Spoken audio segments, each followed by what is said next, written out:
السلام علیکم ورحمۃ اللہ تعالی وبرکاتہ۔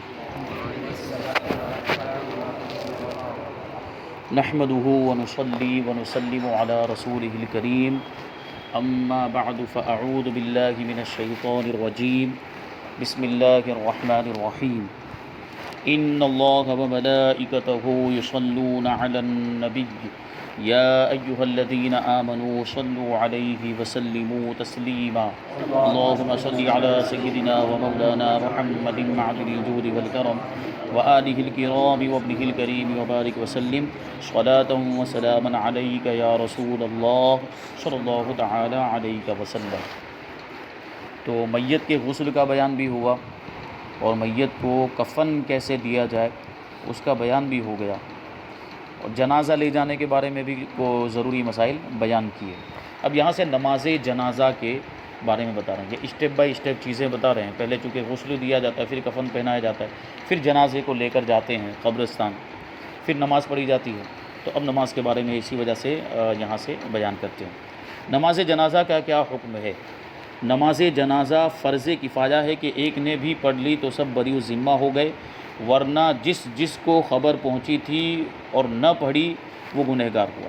یعنی جس طریقے سے غسل میت کو غسل دینا فرض کفایہ ہے کہ اگر کسی نے غسل نہیں دیا تو سب گنہگار ہوئے، اسی طرح میت کو کفن دینا بھی فرض کفایہ کہ اگر کسی نے بھی کفن نہیں دیا تو سب گنہگار ہوں گے۔ اسی طرح نماز جنازہ پڑھنا بھی فرض کفایہ ہے کہ اگر چند لوگوں نے مل کر، جیسے 3-4 لوگوں نے مل کر بھی اگر پڑھ لی، یا ایک آدمی نے بھی اگر پڑھ لی تو باقی لوگ بری و ذمہ، یعنی باقی لوگ اگر نہیں پڑھیں گے تو گنہگار نہیں۔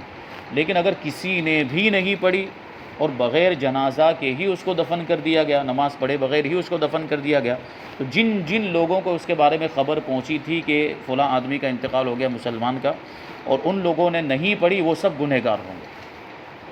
ٹھیک ہے، اب یہ ایک سوال ہے کہ نہیں پڑھی اور دفن کر دیا تو پھر کیا کرنا ہے، تو اس کا جواب انشاءاللہ آگے آئے گا۔ تو نماز جنازہ پڑھنا ضروری ہے، اور اس کی فرضیت کا جو انکار کرے وہ کافر ہے، کیونکہ اس کی فرضیت قرآن و حدیث سے قطعی طور پر، یقینی طور پر ثابت ہو۔ جس کی فرضیت قرآن و حدیث سے یقینی اور قطعی طور پر ثابت ہوتی ہے، اس کی فرضیت کا اگر کوئی انکار کر دے تو وہ کافر ہے۔ جیسے عام نمازیں ہیں، ظہر کی نماز، عصر کی نماز، مغرب کی نماز، ان نمازوں کی فرضیت کا بھی اگر کوئی انکار کر دے تو وہ بھی کافر ہو جاتا ہے۔ اسی طرح نماز جنازہ کی فرضیت کا اگر کوئی انکار کر دے، فرضیت مطلب اس کے فرض ہونے کا، فرض کا معنی کیا، جو اس سے پہلے یہ بیان آ چکا ہے، فرض کسے کہتے ہیں، واجب کسے کہتے ہیں۔ جو نئے لوگ آئے ہیں وہ پیچھے جا کے وہ بیان کو سنیں تو آپ کو بات پورے طور پہ سمجھ میں آ جائے گی کہ فرض کسے کہتے ہیں، واجب کسے کہتے ہیں، مکروہ تحریمی کسے کہتے ہیں، سنت کسے کہتے ہیں، وہ بات آپ کو وہاں پہ وہ سنیں گے تب پورے طور پہ سمجھ میں آ جائے گی۔ فرض کا مطلب یہاں پہ سمجھے جو نہایت ضروری ہو، جو بہت زیادہ ضروری ہو، جیسے 5 وقت کی نمازیں فرض ہے کیونکہ ان کا پڑھنا بہت زیادہ ضروری ہے، اس وجہ سے ان کو فرض کہا جاتا ہے۔ نماز جنازہ کی شرائط کیا ہیں، اس کی شرطیں کیا ہیں؟ وہ شرط کے بارے میں بھی پہلے بیان کیا کہ شرائط کا مطلب ہوتا ہے کہ ان کا نماز سے پہلے پایا جانا ضروری ہے۔ جیسے عام نمازوں کے لیے جو شرائط ہوتے ہیں، ان شرائط کا نماز سے پہلے پایا جانا ضروری ہے۔ اگر ان میں سے کوئی ایک شرط بھی نہیں پائی گئی تو نماز نہیں ہوگی۔ تو اسی طرح نماز جنازہ کی بھی کچھ شرطیں ہیں، تو اس کو بیان کرتے ہیں کہ نماز جنازہ میں 2 طرح کی شرطیں ہیں۔ ایک نمازی کے متعلق، یعنی ایک وہ شرطیں ہیں جو نمازی سے تعلق رکھتی ہیں، نماز پڑھنے والے سے تعلق رکھتی ہیں، اور دوسری وہ شرطیں ہیں جو میت سے تعلق رکھتی ہیں، یعنی میت کے اندر کن چیزوں کا ہونا ضروری ہے۔ اور ایک وہ شرطیں ہیں جو نماز، یعنی جو نماز پڑھ رہا ہے نماز جنازہ، اس کے اندر کون سی شرطیں ہونی چاہیے۔ تو نمازی کے لحاظ سے تو وہی شرطیں ہیں جو مطلق نماز کی ہیں، یعنی جو عام نمازوں کے لیے جو شرطیں ہیں، جیسے فرض نماز ہیں، جو 5 وقت کی نمازیں، ان کے لیے جو شرطیں ہیں وہی شرطیں نماز جنازہ کے لیے بھی۔ ان میں کیا شرطیں ہیں؟ طہارت ہے، ستر عورت ہے، استقبال قبلہ ہے، وقت ہے، نیت ہے، وہ جو ساری شرائط جو پیچھے بیان کی گئی عام نمازوں کے لیے جو شرائط، وہ اس کے لیے بھی ہے۔ یعنی نماز جنازہ میں بھی طہارت ضروری ہے، کپڑے بدن کا، اور جس جگہ پہ نماز پڑھ رہے ہیں اس جگہ کا پاک ہونا یہ شرط ہے۔ استقبال قبلہ ضروری، یعنی قبلہ کی طرف منہ ہونا ضروری ہے نمازیوں کا۔ اسی طریقے سے وقت کا مطلب یہ ہے کہ وہ مکروہ وقت میں نہ پڑھی جا رہی ہے۔ اب مکروہ وقت کے کچھ احکام الگ بھی ہیں، جس طرح مکروہ وقت میں دوسری نمازیں نہیں ہو سکتی، اس طرح نماز جنازہ بھی نہیں، لیکن اگر اسی وقت میں لایا گیا ہو جنازہ تو پھر پڑھ سکتے ہیں، اور کچھ دوسری تفاصیل بھی اس کے اندر ہے، وہ آگے انشاءاللہ وہ جو ہے کہ پڑھیں گے اس کو ہم۔ تو یہ وہ شرط ہوئی وقت کے بارے میں. استقبال قبلہ، ستر عورت یعنی جس طریقے سے عام نمازوں کے اندر جسم کو چھپانا ضروری ہے، جس حصے کو چھپانا ضروری ہے اس حصے کو چھپا کر نماز پڑھنا. اگر اس میں سے کوئی حصہ کھلا رہ گیا ہے تو نماز نہیں ہوتی ہے. یہ نماز جنازہ میں بھی وہ شرط ہوگی، اور دیگر جو شرائط ہیں وہ شرائط اس میں بھی ہوں گے. نیت جس طرح اس طرح اس میں شرطیں، یہاں پر بھی نیت شرطیں ہیں. میت سے تعلق رکھنے والی چند شرطیں ہیں. پہلی شرط میت کا مسلمان ہونا، یہ سب سے پہلی شرط ہے. تو کافر کی نماز جنازہ نہیں پڑھ سکتے، کافر کی نماز جنازہ نہیں پڑھ سکتے. سب سے پہلے میت کا مسلمان، وہ بھی سنی ہونا ضروری ہے. وہابی کی بھی نہیں پڑھ سکتے، یہ بات بھی ذہن میں رہی. وہ ایسا وہابی جو عقیدے کا کافر تھا، اس کی نماز جنازہ ہرگز نہیں پڑھ سکتے. کیونکہ نماز جنازہ میں آپ دیکھیں تو جو تیسری تکبیر ہوتی ہے اس کے بعد دعا پڑھی جاتی ہے. وہ دعا کیا ہے؟ دعائے مغفرت. اور کافر کے لیے دعائے مغفرت کرنا حرام ہے، اور علماء نے اس کو کفر بھی لکھا. کافر کے لیے دعائے مغفرت کرنے کو کفر لکھا ہے. اسی وجہ سے جو کسی کافر کی نماز جنازہ پڑھ لے، یا کسی بد عقیدہ، ایسے بد عقیدہ کی جس کی بد عقیدگی حد کفر تک پہنچ چکی ہے، یعنی وہ کافر ہو چکا ہے اپنے عقیدے کی وجہ سے، اس کی اگر کسی نے نماز جنازہ پڑھ لی تو اس پر توبہ لازم ہوتی ہے، دوبارہ کلمہ پڑھنا لازم ہوتا ہے. نکاح والا ہے تو اس کو دوبارہ نکاح کرنا لازم ہوتا ہے. کسی کا مرید ہے تو بیعت بھی اس کی ٹوٹ جاتی ہے، پھر سے مرید بننا پڑے گا. یہ سب چیزیں بہت اہم ہے. تو یہ بات ذہن میں رہنی چاہیے کہ کسی کافر کی نماز جنازہ ہرگز نہ پڑھیں، یہاں تک کہ کسی وہابی بد مذہب کی نماز بھی نہ پڑھیں. تو مسلمان ہونا یہ سب سے پہلی شرط ہے. دوسری شرط میت کے بدن اور کفن کا پاک ہونا، یعنی اس کا جسم ہو. اسی وجہ سے تو غسل دیا جاتا ہے کہ اگر کوئی نجاست لگی ہو تو دھل جائے. اسی طرح کفن کا بھی پاک ہونا، کہ پاک ستھرا کپڑا جو ہوتا ہے وہ عام طور پر تو نیا کپڑا لایا جاتا ہے. تو اگر یہ تھوڑا شک و شبہ ہوتا ہے کہ دکان پہ رہا ہے تو وہاں کیسی حالت میں رہا ہوگا، وہاں پہ کچھ لگ گیا، یہ تو بہتر ہے کہ اس کو ایک بار دھو لیا جائے اور پھر وہی کفن پہنا. یہ ضروری نہیں ہوتا کہ جیسا دکان پہ سے لایا گیا ہے ویسا ہی لا کر اس کو پہنا دیا جائے، یہ ضروری نہیں ہوتا ہے. اس کو دھویا بھی جا سکتا ہے. اگر کوئی شک و شبہ ہے تو دھو سکتے ہیں اطمینان کے لیے، ورنہ ایسے بھی پہنا دیا ہے تو کوئی حرج نہیں. نمبر 3، جنازہ کا وہاں موجود ہونا، یعنی میت کا سامنے موجود ہونا. جب نماز پڑھ رہے ہیں تو میت کا سامنے موجود ہونا. ایسا نہیں کہ ہم یہاں نماز پڑھ رہے ہیں اور میت کسی دوسری جگہ پر ہے. میت کسی، مان لیجئے کہ ہم سورت میں نماز پڑھ رہے ہیں اور کسی کا انتقال ہوا ہے احمد آباد میں، یہاں سے ہم وہاں نماز جنازہ نہیں پڑھ سکتے. یعنی غائبانہ نماز جنازہ، مذہب حنفی کے اندر غائبانہ نماز جنازہ نہیں ہو سکتی کہ میت کہیں اور ہے اور ہم یہاں پڑھ رہے ہیں. یہ حنفی مذہب میں نہیں ہے. میت کا سامنے ہونا ضروری ہے. شرط کیا ہے؟ کہ میت سامنے موجود ہو، ہم اس کو دیکھ رہے ہو، ہمارے سامنے موجود ہو. یعنی کل یا اکثر یا نصف باں سر کے موجود ہونا. کبھی ایسا ہوتا ہے نا کہ ایکسیڈنٹ ہو گیا، حادثاتی موت ہوتی ہے تو اس میں اعضاء کٹ بھی جاتے ہیں، تو کبھی کچھ اعضاء ضائع بھی ہو جاتے ہیں. تو ایسی صورت میں اکثر حصہ اس کا موجود ہونا چاہیے. کٹ گئے کچھ اعضاء مان لیجئے، لیکن اکثر حصہ ہمارے سامنے موجود ہے تو نماز ہو سکتی ہے. جسم کا اکثر حصہ یا آدھا حصہ موجود ہے، کٹ گیا لیکن آدھا حصہ موجود ہے، تب بھی پڑھی جا سکتی ہے. لیکن ساتھ میں سر ہونا ضروری ہے. سر ہونا ضروری ہے. سر کٹا ہوا ہے تب بھی نماز جنازہ نہیں ہو سکتی. وہ سر اگر کٹ بھی گیا ہے تو اس کو لا کر وہاں پہ ساتھ میں رکھا جائے تو پھر نماز اس کی پڑھی جا سکتی ہے. لہٰذا غائب کی نماز جنازہ نہیں ہو سکتی. جو غائب سامنے موجود نہیں اس کی نماز جنازہ نہیں پڑھ سکتے. نمبر 4، جنازہ زمین پہ رکھا ہونا یا ہاتھ پر ہو مگر قریب ہو. اگر جانور وغیرہ پر لدا ہوا ہو تو نماز نہ ہوگی. جانور پر رکھ دیا ہے، کسی سواری پر رکھ دیا ہے تو ایسا نہیں. زمین پر رکھا ہوا ہو یا ہاتھ میں اٹھائے ہوئے، جیسے چھوٹا بچہ جس کے بارے میں بتایا تھا، تو چھوٹے بچے کو کسی نے ہاتھ میں لے لیا اور ایسے ہاتھ میں لے کے آگے کھڑا ہوا، پھر پیچھے جو ہے لوگ نماز پڑھ رہے ہیں، تو اس ایسے بھی ہو جائے گی. لیکن بہتر تو وہی ہے کہ زمین پر اس کو رکھ دیا جائے، اور عام طور پر ویسا ہی کیا بھی جاتا ہے، اس کو زمین پر رکھ دیتے ہیں. نمبر 5، پانچویں شرط، جنازہ نمازی کے آگے قبلے کو ہونا. یعنی قبلے کی طرف، کیونکہ نماز جنازہ پڑھیں گے تو قبلے کی طرف سب کا رخ ہوگا. تو جو جنازہ ہے یعنی جو میت ہے وہ کہاں پہ ہونا چاہیے؟ آگے کی، سارے نمازیوں کے آگے، بلکہ امام کے بھی آگے. جو امام ہوگا نماز پڑھانے والا اس کے بھی آگے ہوگا قبلے کی طرف. اگر نمازی کے پیچھے ہوگا تو نماز صحیح نہ ہوگی. یعنی نمازی سب آگے ہیں اور جنازہ پیچھے رکھ دیا تو ایسی صورت میں نماز نہیں ہوگی، بلکہ جنازے کو آگے رکھنا ضروری ہے. نمبر 6، میت کا وہ حصہ بدن جس کا چھپانا فرض ہے اس کا چھپا ہونا. ٹھیک ہے، جیسے مرد ہے تو مرد کے لیے ناف کے نیچے سے لے کر گھٹنے کے نیچے تک کا جو حصہ ہے اس کا چھپانا فرض ہے، ضروری ہے. اور عورت کا تو پورا بدن چھپانا ضروری ہے، ہتھیلیاں، چہرے اور پاؤں کے تلووں کے علاوہ. ٹھیک ہے، تو پورے بدن کو چھپایا جائے گا. اور کفن جب پہنا دیا جاتا ہے تو وہ چھپ ہی جاتا ہے وہ حصہ. کفن تو پورے پہ پہنا دیا جاتا ہے، پورے جسم پر پہنا دیا جاتا ہے۔ لیکن اگر مان لیجئے کہ کفن نہیں ہے، کفن کبھی ایسا بھی ہوتا ہے بہت غریبی اور اس طرح کے کچھ معاملات ہوتے ہیں کہ کفن کا انتظام نہیں ہو پایا، تو کفن ضرورت اور کفن کفایت اور کفن سنت، یہ تفصیل انشاءاللہ ہم آگے پڑھیں گے، ابھی تو یہاں پہ مختصر بیان کیا جا رہا ہے۔ تو کفن ضرورت کبھی ہوتا ہے، کا مطلب کیا ہوتا ہے کہ کبھی کفن نہیں ملتا ہے، غریبی کی وجہ سے کفن نہیں ملا، تو جتنا بھی ملا ہے اتنا ہی کفن دے دیا جاتا ہے، یا جو کپڑے پہنے ہوئے اسی کپڑے کے اندر کبھی جو ہے کہ دفن کر دیا جاتا ہے کفن نہ ملنے کی صورت۔ یہ تو مجبوری کی صورت ہوتی ہے، ورنہ تو عام حالات میں تو کفن کا کہیں نہ کہیں سے انتظام ہو ہی جاتا ہے، یعنی خود میت اتنا مال چھوڑ کر جاتا ہے کہ اس کے مال میں سے ہم کفن خرید سکتے ہیں، یا کبھی ایسا ہوتا ہے کہ جو اس کے وارث ہوتے ہیں وہ کفن خریدتے ہیں۔ اگر ایسا مان لیجئے کہ میت نے مال بھی نہیں چھوڑا، وارثوں کے پاس بھی اتنا مال نہیں کہ کفن خرید سکیں، تو تنظیمیں ہیں ہمارے پاس، تحریک سنستھائیں ہیں جو اس طرح کی کفن وغیرہ کا انتظام کروا دیتی ہیں۔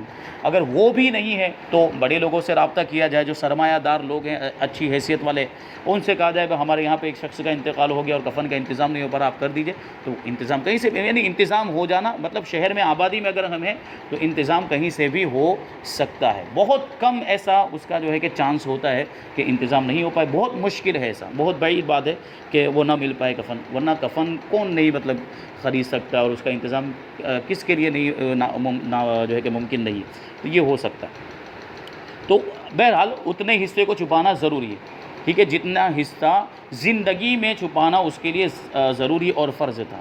نمبر 7، میت امام کے محاذی ہو، یعنی امام کے مقابل ہو، ٹھیک ہے، یعنی امام میت کے سامنے کھڑا ہو، میت کے مقابلے میں کھڑا ہو، یہ یہاں میت رکھی ہوئی اور یہاں امام ہو، ایسا نہ ہو کہ جنازہ ایک سائیڈ میں کنارے پہ رکھا ہوا اور امام ایک کنارے پر کھڑا ہوا ہو، ایسا نہیں، بلکہ جہاں امام کھڑا ہو اس کے سامنے ہونا چاہیے جنازے کو، یعنی اس کے سینے کی طرف وہ کھڑا ہوگا، جہاں پر اس کا سینہ ہے وہاں پہ امام کھڑا ہوگا اور نماز پڑھائے۔ اب نماز جنازہ کے رکن کتنے ہیں، یعنی نماز جنازہ کے اندر فرائض کتنے ہیں اس کو بیان کرتے ہیں۔ نماز جنازہ میں 2 رکن ہے، 4 بار اللہ اکبر کہنا، 4 تکبیریں کہی جاتی ہیں، وہ 4 تکبیریں کہنا ضروری ہے، اور قیام، دوسرا جو رکن ہے وہ ہے قیام، یعنی کھڑے کھڑے نماز جنازہ پڑھنا، بیٹھ کر نماز جنازہ نہیں ہو سکتی۔ نماز جنازہ میں سنت مؤکدہ کتنی ہیں؟ نماز جنازہ میں 3 چیزیں سنت مؤکدہ ہیں۔ اللہ کی حمد و ثنا بیان کرنا، جو ثنا پڑھی جاتی ہے، ثنا وہ سبحانک اللہم و بحمدک و تبارک اسمک، اور اس میں ایک لفظ کا اضافہ ہوتا ہے، وجل ثناؤک ولا الہ غیرک، یعنی عام نمازوں میں جو ہم ثنا پڑھتے ہیں اس میں وجل ثناؤک کا یہ لفظ نہیں ہے، لیکن جنازہ کی نماز میں اس کا اضافہ کیا جاتا ہے، اور یہ وہ ثنا میں بس اتنا سا فرق ہے، باقی پوری جو ثنا ہے وہ ویسے ہی ہے جو عام نمازوں میں پڑھی جاتی ہے، تو یہ حمد و ثنا ہو جاتی ہے اس میں۔ پھر دوسرے نمبر پر جو سنت مؤکدہ ہے وہ نبی کریم صلی اللہ علیہ وسلم پر درود شریف پڑھنا، تو دوسری تکبیر کے بعد ہم درود ابراہیم پڑھتے ہیں عام طور پر، اگر درود ابراہیم کسی کو یاد نہیں ہے تو دوسرا کوئی درود شریف بھی پڑھا جا سکتا ہے۔ اور تیسرے نمبر پر ہے میت کے لیے دعا کرنا، تو تیسری تکبیر کے بعد وہی ہوتا ہے، تیسری تکبیر کے بعد دعا پڑھی جاتی ہے، وہ دعا بھی آئے گی، اللہم اغفر لحینا و میتنا، وہ پڑھی جاتی ہے دعا۔ اگر وہ دعا یاد نہیں ہے تو عربی میں کوئی دوسری دعا بھی پڑھی جا سکتی ہے جس میں میت کے لیے دعا کرنا پایا جاتا ہو، ایسی کوئی دعا بھی پڑھی جا سکتی ہے۔ کیونکہ ہماری عوام کا حال یہ تو کہ نماز جنازہ میں شریک ہو جاتے ہیں، لیکن اکثر لوگوں کا معاملہ یہ ہوتا ہے کہ وہ دعا یاد نہیں ہوتی، جو میت کے لیے جو دعا پڑھنی ہوتی ہے وہ دعا یاد نہیں ہوتی، اردو میں دعا نہیں کر سکتے، یا اپنی عام زبان میں ہم دعا نہیں کر سکتے، اگر دعا اس کے علاوہ کوئی دوسری دعا کر رہے ہیں تو وہ دعا کون سی ہونی چاہیے؟ عربی میں ہونی چاہیے، تو عربی میں دعا اگر کر رہے ہیں تو وہ چل جائے گا۔ نماز جنازہ کا طریقہ یہ بہت ضروری ہے، اہم ہے، اور اس کو ذہن میں رکھیں، دوسروں تک پہنچانے کی بھی کوشش کریں، کیونکہ ہماری عوام کیونکہ علم نہیں ہوتا، جہالت کی بنیاد پر جس طرح چاہے الٹا سیدھا وہ پڑھنے لگ جاتے ہیں، تو طریقہ معلوم ہو تو صحیح طریقے سے پڑھیں گے۔ تو نماز جنازہ کا طریقہ یہ ہے کہ نیت کے بعد کان تک ہاتھ اٹھا کر اللہ اکبر کہتا ہوا ہاتھ نیچے لائے اور ناف کے نیچے حسب دستور باندھ لے۔ نیت کس طرح کرنی ہے؟ جس طرح جو عام نمازوں کی نیت ہوتی ہے اس میں بھی اسی طرح نیت ہے، لیکن تھوڑا سا فرق ہے۔ نیت کی میں نے نماز جنازہ کی، اب اس میں رکعتیں تو ہوتی نہیں ہیں، 1 رکعت 2 رکعت یا 4 رکعت بولنے کی ضرورت نہیں ہے، اس میں رکعتیں نہیں ہوتی، تو نیت کی میں نے نماز جنازہ کی واسطے اللہ تعالیٰ کے پیچھے اس امام کے دعا اس میت کے لیے، کیونکہ نماز جنازہ دعا کی حیثیت رکھتی ہے، وہ میت کے لیے دعا کی جاتی ہے، تو منہ میرا کعبہ شریف کی طرف اللہ اکبر، یہ نیت ہو گئی۔ اور نیت دل کے ارادے کو کہتے ہیں، اگر یہ الفاظ آپ نے کہے نہیں زبان سے لیکن دل میں یہ ارادہ کر لیا ہے تب بھی وہ نیت ہو گئی ہے، اور یہ نیت کافی۔ اور ہاتھوں کو کانوں تک لے جا کر، یعنی جس طریقے سے عام نمازوں کے اندر کرتے ہیں، جو طریقہ ہاتھوں کو کانوں تک لے جانے کا ہے کہ ہاتھوں کو کانوں تک لے جائے اور انگلیاں ان کی حالت پر، یعنی بہت زیادہ کھلی ہوئی بھی نہ ہو اور بہت زیادہ ملی ہوئی بھی نہ ہو، پھر وہاں سے اللہ اکبر کہتے ہوئے ہاتھوں کو لا کر ناف کے نیچے باندھ لینا۔ اور جو باندھنے کا طریقہ عام نمازوں کے طریقے کے اندر بیان کیا گیا کہ یہ سیدھے ہاتھ کی ہتھیلی کا بیچ والا جو حصہ ہے یہ کلائی کے اوپر ہونا چاہیے، بائیں ہاتھ کی کلائی پر اس طریقے سے، اور 3 انگلیاں یہاں پہ کلائی کے اوپر ہوگی، یہ بیچ والا جو جوڑ ہے اس کے اوپر یہ سیدھے ہاتھ کے ہتھیلی کا بیچ والا حصہ، اور کلائیوں پر یہ 3 انگلیاں ہوں گی، اور چھوٹی والی انگلی اور انگوٹھے کے ذریعے ہم کو حلقہ بنانا ہے، یعنی دائرہ بنانا ہے اس طریقے سے۔ وہ جس طرح سے عام نمازوں کے اندر جو ہاتھ باندھنے کا طریقہ وہی طریقہ اس میں بھی ہے۔ اور ثنا پڑھے، ثنا جو بتایا گیا وہی ثنا یہاں پر جو اضافہ تھوڑا سا ہے وہ سبحانک اللہم و بحمدک و تبارک اسمک و تعالی جدک و جل ثناؤک ولا الہ غیرک، پھر بغیر ہاتھ اٹھائے اللہ اکبر کہے، یعنی اور جس طرح عید کی نماز میں ہوتا ہے کہ دوسری تکبیر کہی جاتی تو اس میں ہاتھ اٹھائے جاتے ہیں، اس میں ہاتھ نہیں اٹھانا، صرف اللہ اکبر کہنا ہے، ہاتھ وہیں پر رہیں گے ناف کے نیچے بندھے ہوئے۔ اللہ اکبر کہے، یہ دوسری بار یہ اللہ اکبر کہا جائے گا، پہلی بار جو اللہ اکبر کا وہ تو تکبیر تحریمہ ہو گئی، اب یہ جو دوسری بار اللہ اکبر کہا جائے گا تو اس کے بعد کیا یہ بغیر ہاتھ اٹھائے اللہ اکبر کہنا ہے، اور پھر درود شریف پڑھے، ٹھیک ہے۔ بہتر وہ درود ہے جو نماز میں پڑھا جاتا ہے، نماز میں کون سا درود پڑھا جاتا ہے؟ درود ابراہیم پڑھا جاتا ہے، تو بہتر وہی درود، یعنی عام نمازوں میں جو درود شریف یعنی قعدہ اخیرہ میں جو درود شریف پڑھتے ہیں التحیات کے بعد، وہی درود شریف یہاں پر دوسری تکبیر کے بعد پڑھے، اللہم صلی علی محمد وعلی آل محمد کما صلیت علی ابراہیم وعلی آل ابراہیم، یہ پورا، اور سیدنا بڑھا سکتے ہیں، اللہم صلی علی سیدنا محمد، ابراہیم سے پہلے بھی سیدنا بڑھا سکتے ہیں۔ تو یہی درود شریف دوسری تکبیر کے بعد نماز جنازہ کے اندر ہم کو پڑھنا ہے، اور کوئی دوسرا درود شریف پڑھ لیا جب بھی کوئی حرج نہیں، جو درود شریف یاد ہے وہ درود شریف پڑھ لیں اگر یہ درود ابراہیم یاد نہ ہو تو، لیکن عام طور پر جو نمازی حضرات ہیں نمازیں پڑھتے ہیں، نماز کے اذکار ان کو یاد ہیں، درود ابراہیم بھی یاد ہوگا، تو پھر درود ابراہیم ہی پڑھنا بہتر ہے۔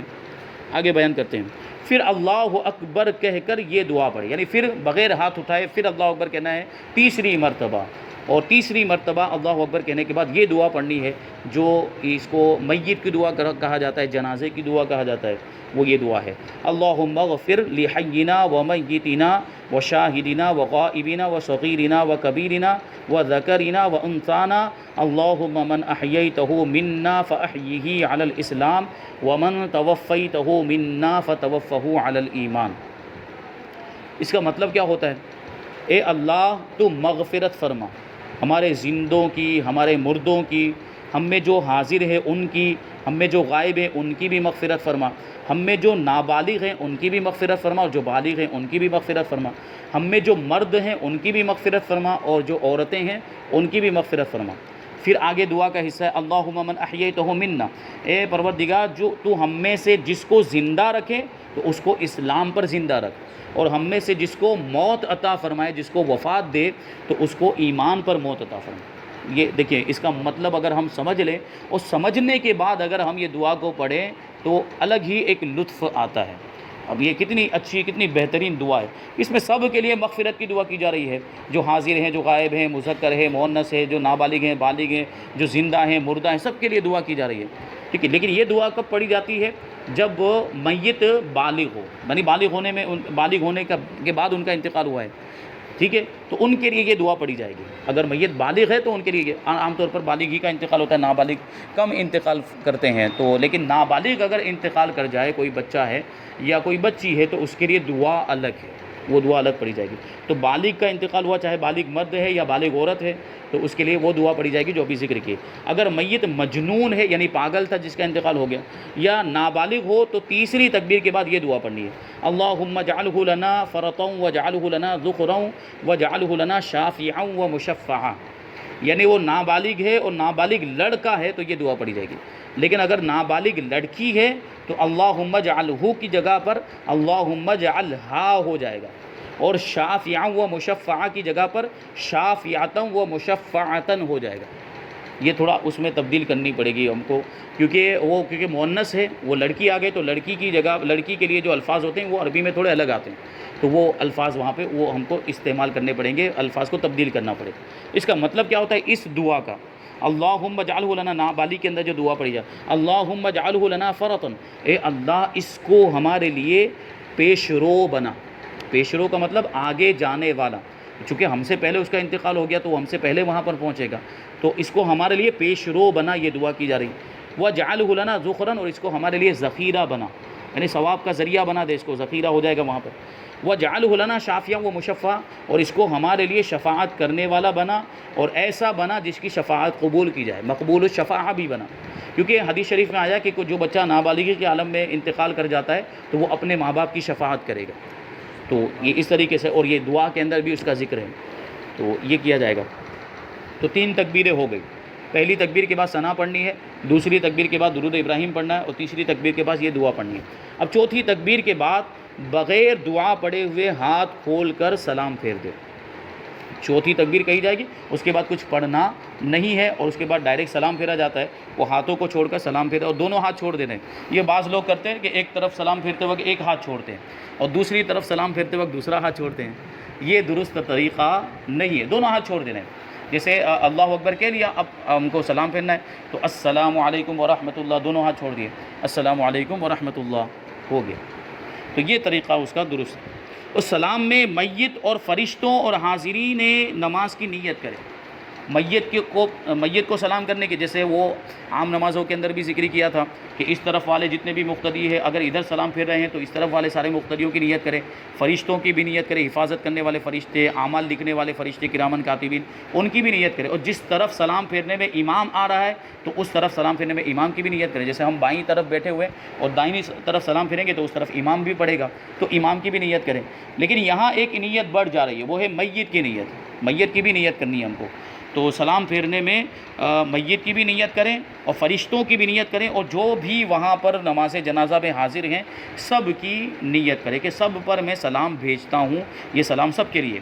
اسی طرح جیسے اور نمازوں کے سلام میں نیت کی جاتی ہے، یہاں اتنی بات زیادہ ہے کہ میت کی بھی نیت کرنی ہوتی ہے، یعنی اور نمازوں کے اندر میت کی نیت نہیں ہوتی لیکن یہاں پر میت کی بھی نیت ہوتی ہے۔ تو یہ کچھ مسائل ابھی نماز جنازہ کے بیان کیے گئے، ابھی اور بہت سے مسائل اس بیان میں باقی ہیں، اور خاص طور پر ابھی بہت ضروری کچھ مسائل اس کے بارے میں بتائے جائیں گے کہ ایسے کون لوگ ہیں جن کی نماز جنازہ نہیں پڑھی جائے گی مسلمان ہونے کے باوجود۔ ایک تو کافر ہے تو کافر کی تو ویسے ہی پڑھنی نہیں ہے، لیکن کچھ لوگ ایسے ہیں کہ مسلمان ہونے کے باوجود ان کی نماز جنازہ نہیں پڑھی جائے گی، اس کو آگے بیان کریں گے۔ پھر بہت اہم سوال ہوتا ہے خودکشی کرنے والا، حرام موت مرتا ہے، خودکشی کرنا حرام ہے، اگر کسی نے خودکشی کر لی اور اسی میں مر گیا ہے تو کیا اس کی نماز جنازہ پڑھی جائے گی؟ یہ بھی بہت اہم سوال ہے، اور پھر نماز جنازہ کون پڑھائے گا اس کی کچھ ضروری مسائل انشاءاللہ تبارک و تعالیٰ آگے بیان کیے جائیں گے۔ اللہ تبارک و تعالیٰ ہم سب کو عمل کی توفیق عطا فرمائے۔ وما علینا الا البلاغ۔ السلام علیکم۔